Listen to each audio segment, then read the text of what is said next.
Fiancé told me. I wasn't sure if it was or wasn't yours. I'm sorry. How could you not trust me?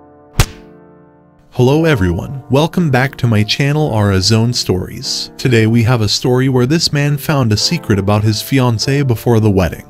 It's a complete story with an update. Let's see how this story ended.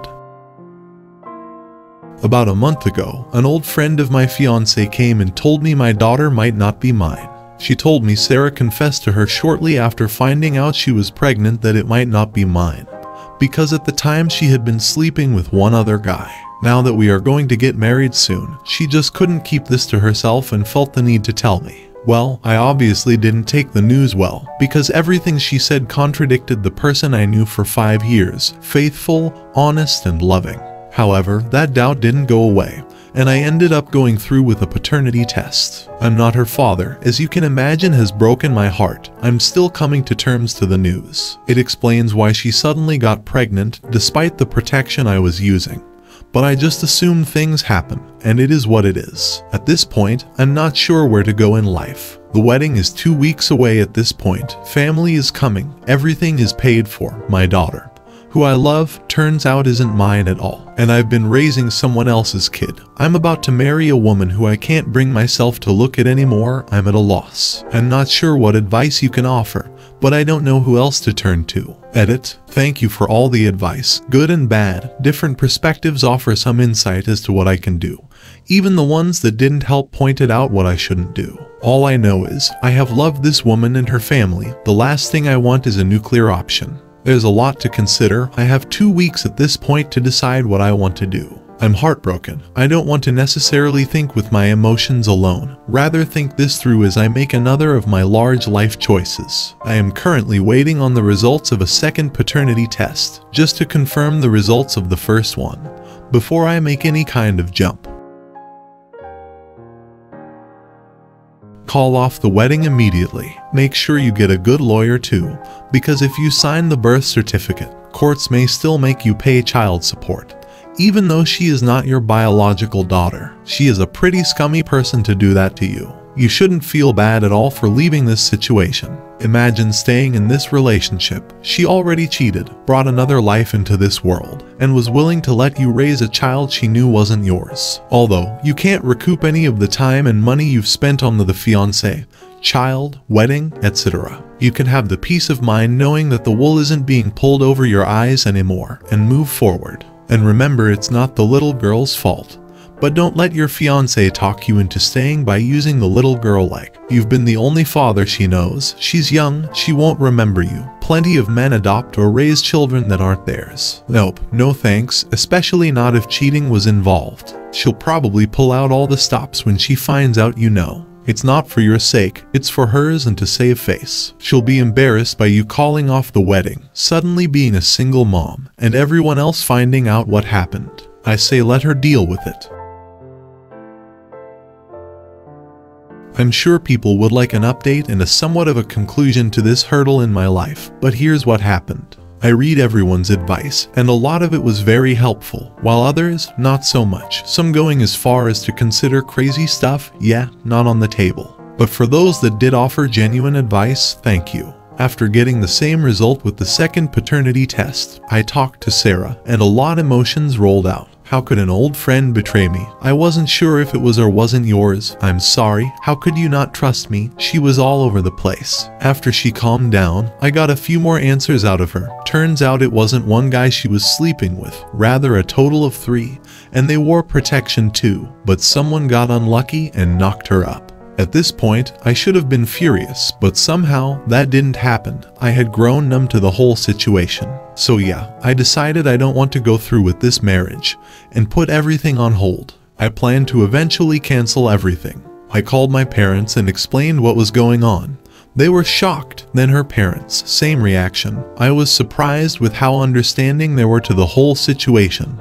Like I said, they're great people. Their reaction only reinforced this. Luckily, the wedding was within driving distance from all attendees, 8 hours being the longest drive. The amount of fallout was minimal. Apart from Maya and her parents, no one else knows what's really going on other than the wedding is delayed. Regarding my daughter, I've come to terms that she's not mine, and any feelings I have towards her were built on a lie. It's not too late to start over. She's still young, she won't remember me. As painful as it is, I can't see my life continuing with her. So to wrap things up, I've moved out for the time being to have space. My parents said I could stay with them until I can sort things out.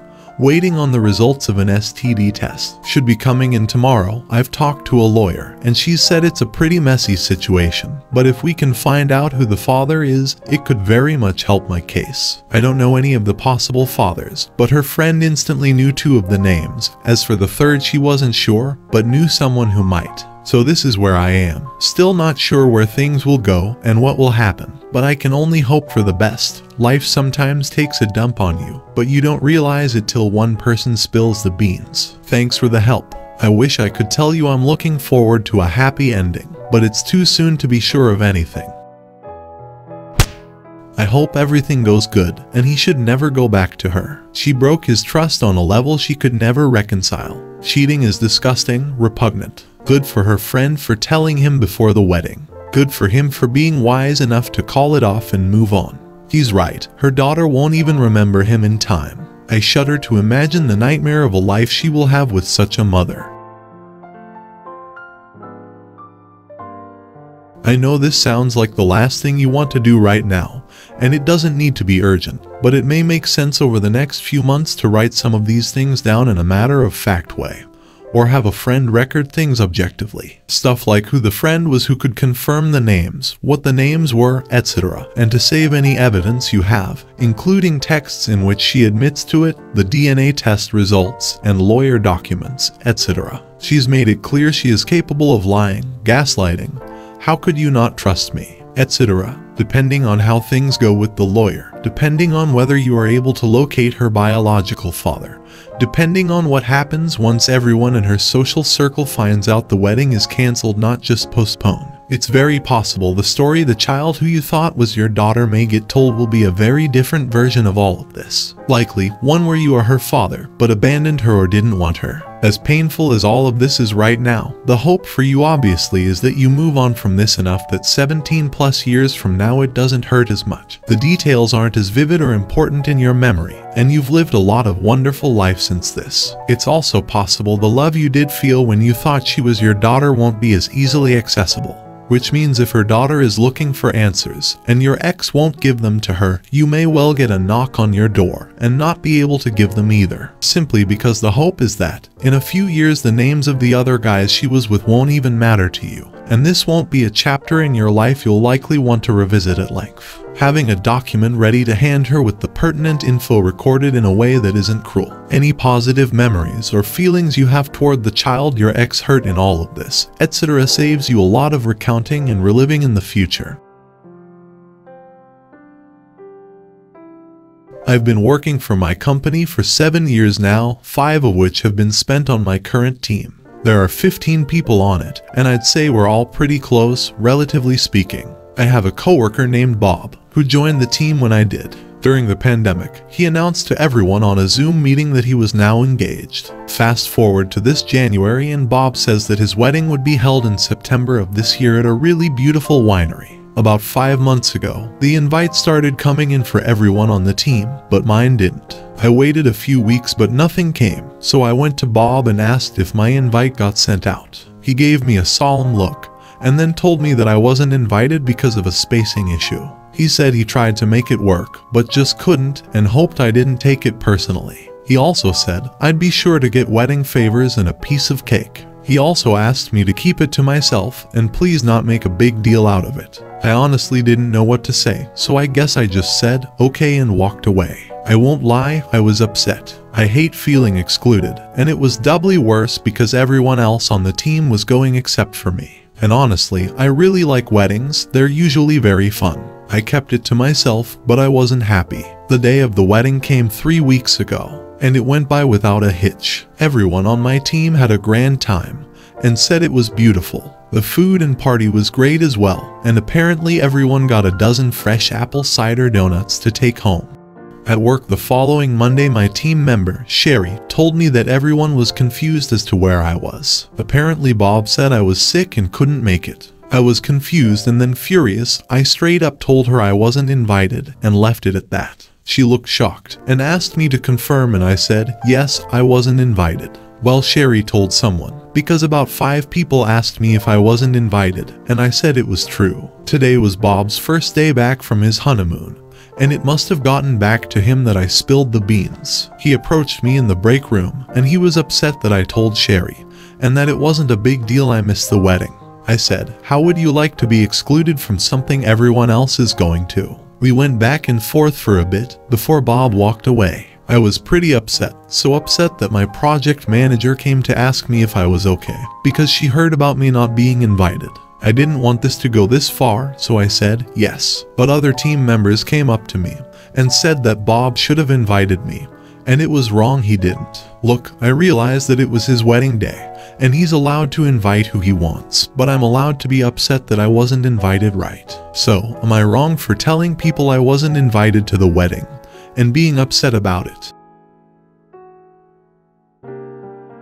Well, I have an update to this story, and it took an interesting turn. Bob and I were in the office today. He came to me and asked if we could talk. He asked if we could clear the air over some drinks with his wife after work. I said okay. After work, I meet Bob and his wife Pam in a bar. They both apologized for not inviting me and making me feel excluded. Bob apologized for lying and getting mad about it. The reason they didn't invite me is because they didn't want single guys at the wedding.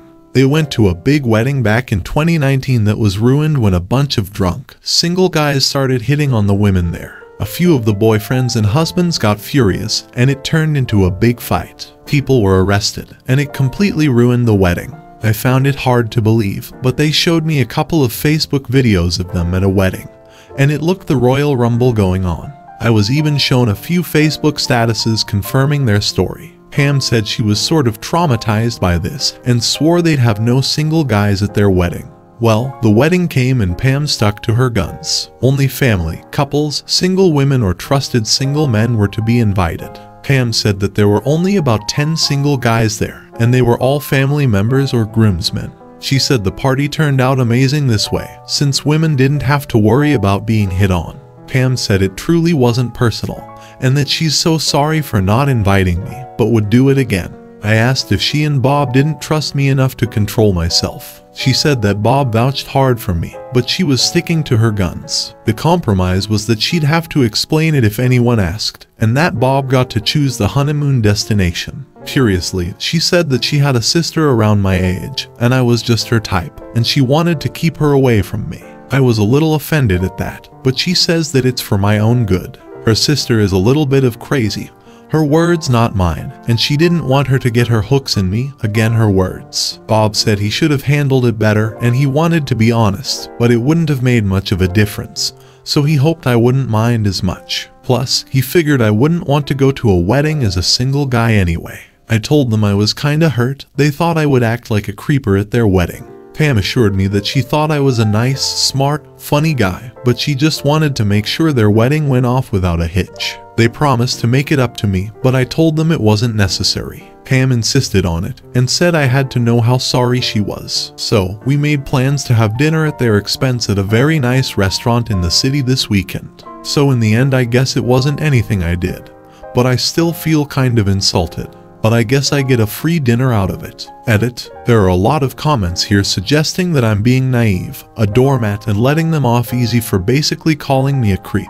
I won't lie, I think you all might be right. I do believe in taking the high road on most occasions, but I don't think this should be one of those times. As a side note, I don't believe that wanting to see the best in people or taking them at their word makes you naive. I had a call an hour ago with my project manager and explained the entire situation. She advised me to go to HR and make a complaint, since it could lead to a hostile work environment. I have a meeting with them Monday. I don't really want to make a formal complaint, just have it on file in case anything happens. To be honest, I don't think it will. Bob doesn't seem like that kind of person, but I've been wrong plenty of times before. So as per the advice here, I won't be going to dinner with Bob and Pam.